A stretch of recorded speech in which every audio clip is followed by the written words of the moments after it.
vamos falar da falácia da reificação. Essa falácia é deveras interessante. A falácia da reificação, também chamada de hipostasiação, consiste na suposição de que as palavras têm de denotar coisas reais, obrigatoriamente.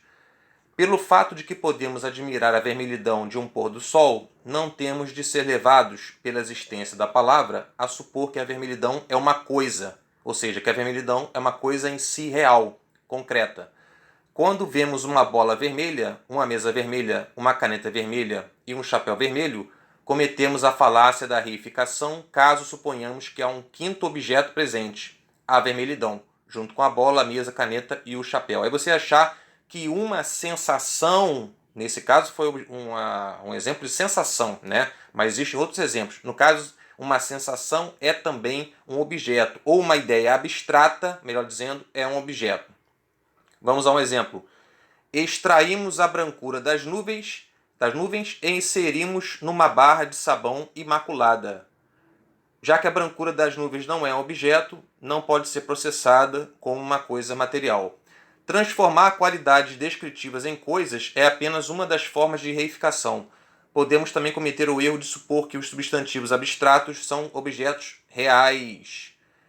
Vamos a um exemplo. Ele percebeu que havia jogado fora seu futuro e passou o resto da tarde tentando encontrá-lo novamente. Os objetos têm atributos e cometemos a reificação se supomos que tais atributos são tão reais quanto os objetos dos quais dependem. A falácia ocorre porque nossas palavras não têm o poder de evocar a existência real. Podemos falar sobre coisas que não existem e podemos falar sobre elas de uma forma quando elas, na verdade, existem de outra forma. Vamos ao exemplo. A vermelhidão invadiu o céu. Essa frase diz mais ou menos o mesmo que o céu ficou vermelho, mas as palavras denotam ações diferentes. Nossas palavras não são evidências da existência das coisas. Elas são ferramentas para falar sobre aquilo que experimentamos. Há uma escola de filósofos que acredita que, se podemos falar das coisas, elas, em certo sentido, têm de existir. Uma vez que podemos formular sentenças sobre unicórnios e o atual rei da França, eles afirmam que hão de existir unicórnios e o atual rei da França. Ou seja, é uma escola de filósofos, uma escola absurda, né? Contudo, uma outra escola eleva a falácia a uma forma de arte, falando das essências das coisas. Isso nos remete a quem? A Platão. Os membros dessa escola afirmam que o que faz que um ovo seja um ovo e nenhuma outra coisa é a sua ovidade, ou seja, a qualidade do ovo ser ovo, ou a essência do ovo. Essa essência é mais real e mais durável que o ovo concreto, pois os ovos comuns desaparecem em bolos, mas a ideia de um ovo persiste. Isso aqui é Platão puro. A objeção óbvia de que isso é uma bobagem é uma das principais características dessa falácia. Nós usamos as palavras como rótulos para fixar as coisas de modo que não tenhamos de ficar apontando para elas e nos comunicando por meio de linguagem de sinais. É para isso que serve a linguagem, para facilitar a comunicação, não para reificação de coisas abstratas. Pouco se pode inferir disso, a não ser que concordemos em usar as palavras de certa maneira. Se alguém apresenta as essências por trás das suas palavras para lhe mostrar aquilo em que você realmente acredita, mude as palavras. Você apenas muda o modo de dizer e pega a pessoa pelo rabo. Vamos a um exemplo. Alguém diz para alguém: você afirma apoiar a liberdade, mas todo sistema democrático liberal tem a essência da escravidão.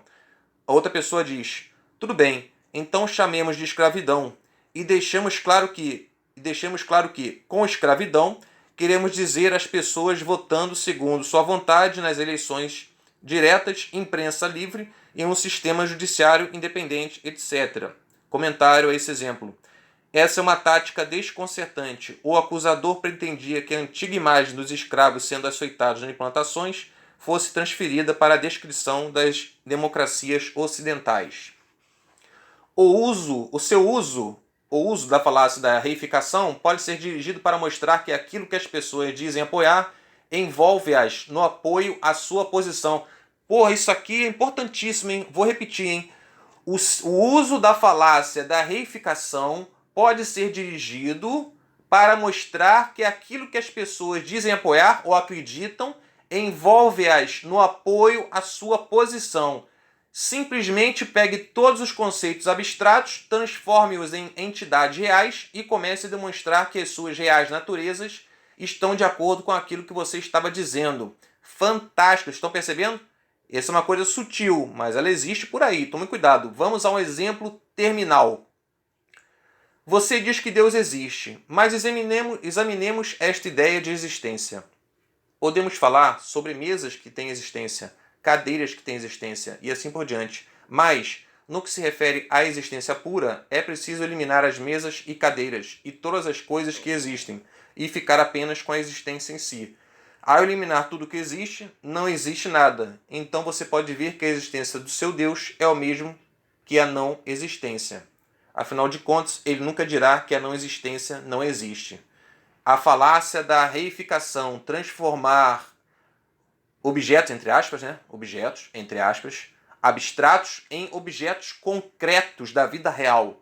Tomem bastante cuidado com essa falácia. Obrigado pela visita, até a próxima.